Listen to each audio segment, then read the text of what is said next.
रामपुर गांव एक बहुत शांत और सुंदर गांव माना जाता था। वहां दिन भर बहुत चहल पहल रहती थी, लेकिन रात होते ही सभी लोग अपने अपने घरों में चले जाते थे। भरत कहता है, चल भाई विष्णु, घर चलते हैं। शाम हो गई है, बारात आती ही होगी। विष्णु, हाँ चलो, वरना देर हो जाएगी। वहीं पर विष्णु का भाई हेमंत भी खड़ा होता है, जो कि बचपन से ही शहर में रहा था। हेमंत कहता है, क्या हुआ भैया, बारात आने से हमें क्या, हम क्यों घर चले? विष्णु कहता है, तू ज्यादा सवाल मत पूछ और चुपचाप घर चल। हेमंत कहता है, बताओ ना भैया, क्या बात है और कौन से गांव में रोज बारात आती है?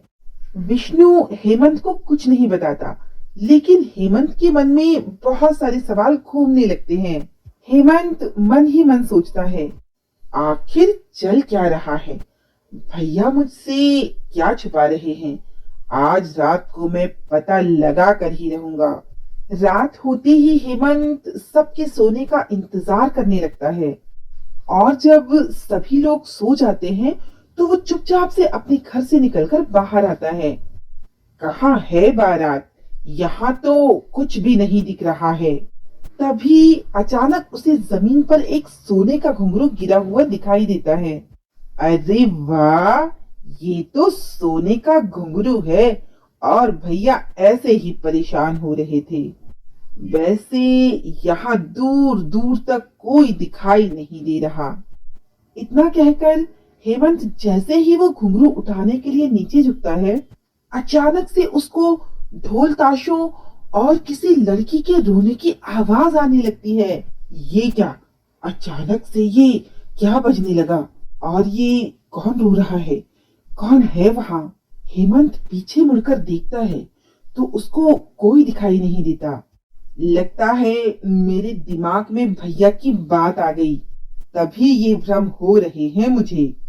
क्यों ना गांव की ताजी हवा में टहला जाए, वैसे भी आज तो बड़ा फायदा हुआ है मुझे। हेमंत थोड़ी दूर जाता है तो उसको एक और घुंघरू दिखाई देता है, बिल्कुल वैसा ही जैसा उसको पहले मिला था।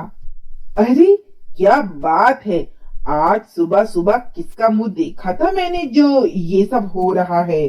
एक और सोने का घुंघरू। भैया सही बोल रहे थे, बारात तो है लेकिन घुंघरुओं की। लेकिन जैसे ही हेमंत ये घुंघरू उठाने जाता है, ढोल और रोने की आवाज पहले से तेज हो जाती है, और हेमंत को ऐसा महसूस होता है जैसे कि बारात बिल्कुल उसके पास आने वाली है। हेमंत घुंघरू उठाते हुए कहता है, लगता है अब मुझे यहाँ से जल्दी निकलना होगा। पता नहीं कहाँ से ये रोने की आवाजें आ रही हैं। हेमंत जैसे ही वो घुंघरू उठाकर पीछे मुड़ता है तो उसको एक और घुंघरू दिखाई देता है, जो पहले के दो घुंघरुओं के मुकाबले काफी बड़ा होता है। लालच में आते हुए हेमंत अपने आप से कहता है, क्या मुझे ये घुंघरू उठाने चाहिए या घर चले जाना चाहिए? बस ये एक और उठा लेता हूँ, फिर पक्का घर चला जाऊंगा। जैसे ही हेमंत घुंघरू उठाता है तो उसको कोई पीछे से खींच लेता है। अगले ही पल हेमंत एक डोली में होता है, जहां पर सामने एक दुल्हन बैठी रो रही थी, और आसपास बारात साफ साफ हेमंत को दिखाई देने लगती है। हेमंत घबरा कर पूछता है, तुम कौन हो? वो डोली एक चुड़ैल की डोली थी।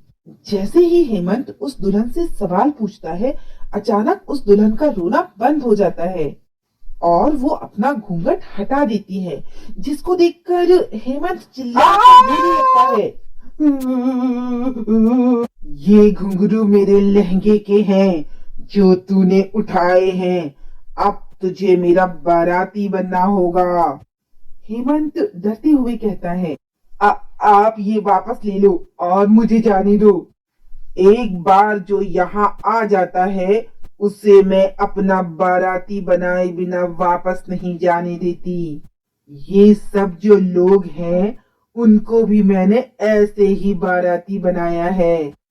इतना कहकर चुड़ैल अपनी टोली में बैठे बैठे हेमंत को मारकर खा जाती है और हेमंत की आत्मा भी चुड़ैल की बारात का हिस्सा बन जाती है और एक बार फिर बारात गायब हो जाती है। अगली सुबह हेमंत जब किसी को दिखाई नहीं दिया तो विष्णु ने उसको ढूंढना शुरू किया।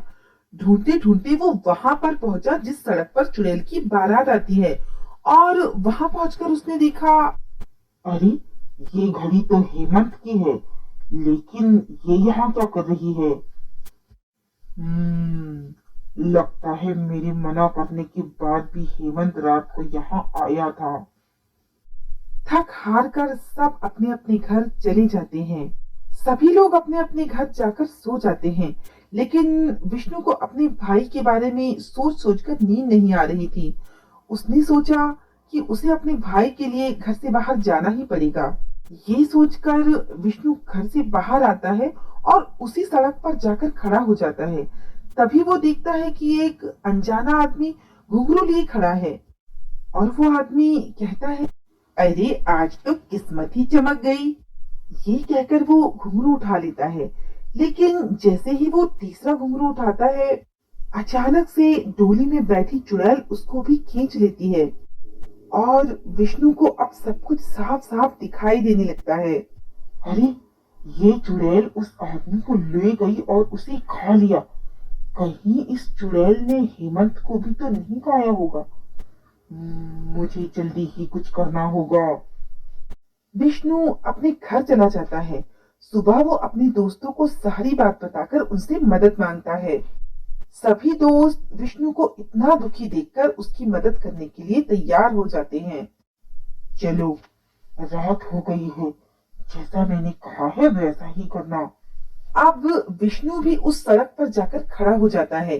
तभी उसे भी एक घुंघरू दिखाई देता है। लगता है यही वो सोने का घुंघरू है जिसकी वजह से चुड़ैल सबको पकड़ पाती है। मैं भी इसे उठा लेता हूँ।